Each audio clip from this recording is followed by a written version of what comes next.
Let's start with the facts. In his final days, President Biden issued a series of preemptive pardons covering individuals like Dr. Anthony Fauci, General Mark Milley, and even members of the January 6th committee. Now, these weren't based on existing investigations or indictments. They were clearly responses to what Biden viewed as a looming threat, the threat of political retribution from an incoming Trump administration. And on the surface, it sounds, well, protective, right? Shielding public servants from targeted attacks. But, and this is key, it kicks open a whole new set of questions, especially about fairness in our justice system. We've seen this before. The most famous case? Gerald Ford's preemptive pardon of Richard Nixon. He called it an act of closure for the nation, a way to move past the deep divisions of Watergate. But even then, people were divided. Did that pardon ensure stability, or did it send a message that some individuals, like Nixon, are in effect untouchable? Honestly, the parallels to Biden's pardons are striking, except this time the stakes might be even higher. Let's pause and take a look at this clip showing President Ford's speech when he pardoned Richard Nixon.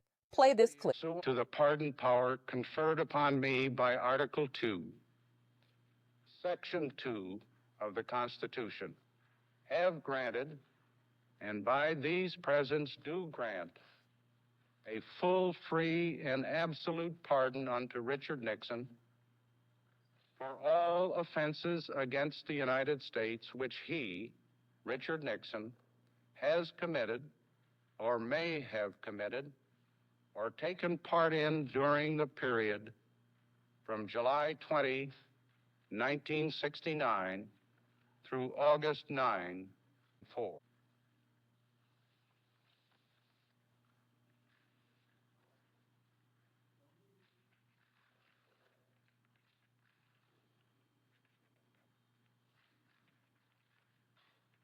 What these pardons mean legally. They're a preemptive blanket that assumes potential abuse of power by a future administration, specifically the Trump administration. Some argue, and not without merit, that this undermines the very premise of our legal system. You know, the idea that no one is above the law.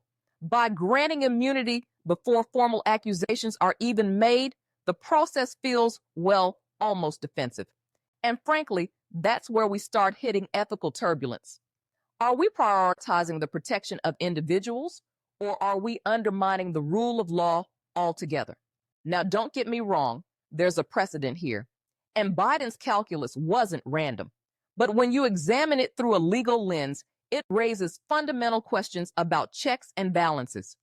If presidents can issue preemptive pardons for actions that haven't been scrutinized in court, does that create a tiered system of justice where some people are presumed innocent while others are left vulnerable to the whims of those in power?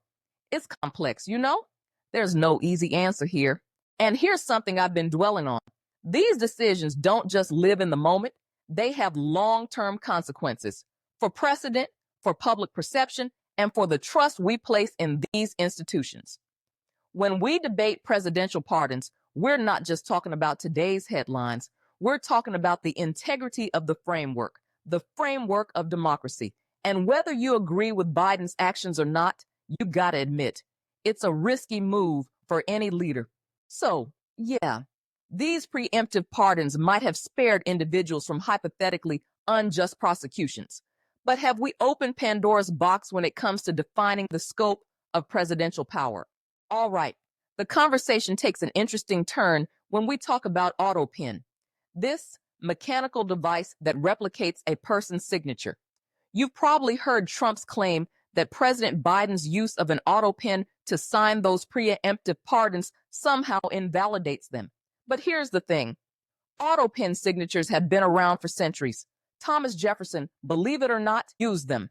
And legally, they've been upheld over and over in both legislation and executive actions. Now let's get into the why. The AutoPen isn't about bypassing accountability. It's about efficiency. Modern governance operates on tight deadlines. Presidents are required to sign an overwhelming number of documents. So relying on AutoPen can be, just practical.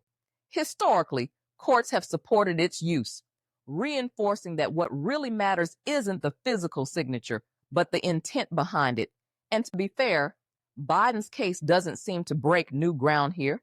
What's striking to me is how this kind of criticism about how signatures are rendered shines a light on our broader concerns with technology's role in governance. Does it symbolize progress and pragmatism, or does it feel, well, impersonal? I wonder if the controversy stems as much from our cultural preferences as it does from legal debates. People tend to trust handwritten signatures. They feel more human, more deliberate, even though legally their authority is the same. But let's pivot for a moment to the legal challenge Trump seems to be hinting at. Would it hold water in court? Experts overwhelmingly say no. The Constitution grants presidents the clemency power with few limits, and there's no clause that specifies a pen or a person must physically sign the document. Lower court rulings have consistently upheld these signatures. So, while Trump's claims might excite headlines, having them stand in court is a whole other story. And here's something worth thinking about. The debate over auto pen isn't just a quirky sideshow. It's fundamentally about trust in government processes.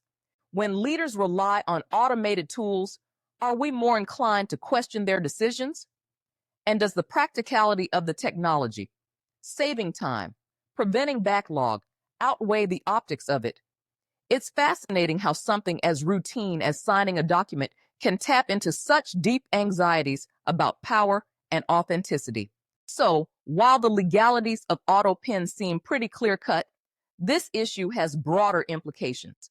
It's not just about the legitimacy of Biden's pardons, it's also about how we reconcile tradition with modern governance tools. To me, that's the real conversation here. How technology shapes our democracy without eroding its core values. And honestly, I think we're only scratching the surface. When we talk about pardons in today's political climate, we're not just examining legal nuances. We're exposing a much deeper conversation about power, fairness, and accountability. Let's look at recent trends. President Biden's preemptive actions sparked intense debate, but they're just a piece of this evolving puzzle. Whether it's Biden's pardons, Trump's promises of clemency, or even historical moments like Ford's decision to pardon Nixon, we're seeing clemency become a tool, not just of mercy, but of political maneuvering. And that paradigm shift raises some hard questions. Should the pardon power, as sweeping and unchecked as it is in the Constitution, be revisited? Or is this just the natural progression of a system meant to balance justice with compassion? For decades, legal experts have cautioned that leaving this authority unchallenged could transform clemency into a shield for political allies rather than a reprieve for rehabilitated offenders. And what does that mean for trust, public trust in our institutions, our democracy? Here's the thing. Clemency, at its heart, was designed for extraordinary circumstances, for acts of grace where conventional justice seemed too rigid or unforgiving. That's its beauty, its purpose, right?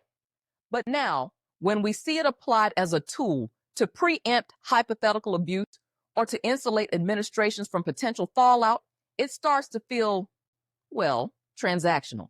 It risks becoming less about fairness and more about leverage. Let's not forget that this is a bipartisan issue. Congressional Democrats have echoed their discomfort with Biden's expansive clemency actions, while some Republicans argue Trump's broad pardons for January 6th rioters effectively normalized a dangerous precedent. And as we zoom out, the calls for reform are growing. Ideas like requiring more oversight or even judicial reviews for certain clemency acts have started gaining traction. But of course, any meaningful change would take years of political will. One perspective that resonates with me is how clemency interacts with accountability. If presidents can unilaterally pardon friends, family, or political allies, what safeguards exist to ensure that justice isn't selectively applied? It's the ethical tension we can't ignore, and it's not theoretical. It impacts real people, both those granted immunity and those left to face uneven reprisals under the same legal framework. Because let's be real, Political optics often overshadow fairness, and that imbalance chips away at public trust more than we realize. So, where do we draw the line? This isn't just about revisiting the pardon power itself, but about the broader implications for checks and balances. How do we ensure that clemency reinforces democracy rather than creating this tiered system of protections? Some might say the solution lies in transparency, others in limiting scope. But what remains clear is that this isn't just a legal conversation. It's a moral one, too. And to move forward, we've got to tackle these questions head on, no matter how uncomfortable they might be. And that's where we'll leave it for today, folks. This conversation on preemptive pardons has taken us through history, legality, ethics, and, some unsettling realities about where we stand as a democracy. But the story doesn't end here, because it's not just about the past or present. It's about how we decide to move forward together, informed, questioning, and holding power accountable, always. So I want to thank you, not just for listening, but for thinking critically, for being part of this space where complexity isn't something we shy away from. If today's episode resonated, if it challenged you, or even raised new questions, I'd love to hear from you. Subscribe, drop a comment, share it. Let's keep this dialogue growing. Because after all, those conversations, the ones that push us to reflect, to care, to act, they're what truly make the difference. And I'll say this, I deeply believe that independent media that serves the people rather than pandering to narratives, is one of our strongest tools for change. If you feel the same way, if you value what we're building here at The Real 411, consider supporting us. Whether it's following on social media, subscribing to our newsletter, or joining us on platforms like Substack, it all helps us dig deeper, stand taller, and bring you the stories that matter most. All right, as always, stay informed, stay bold, and most importantly, stay real.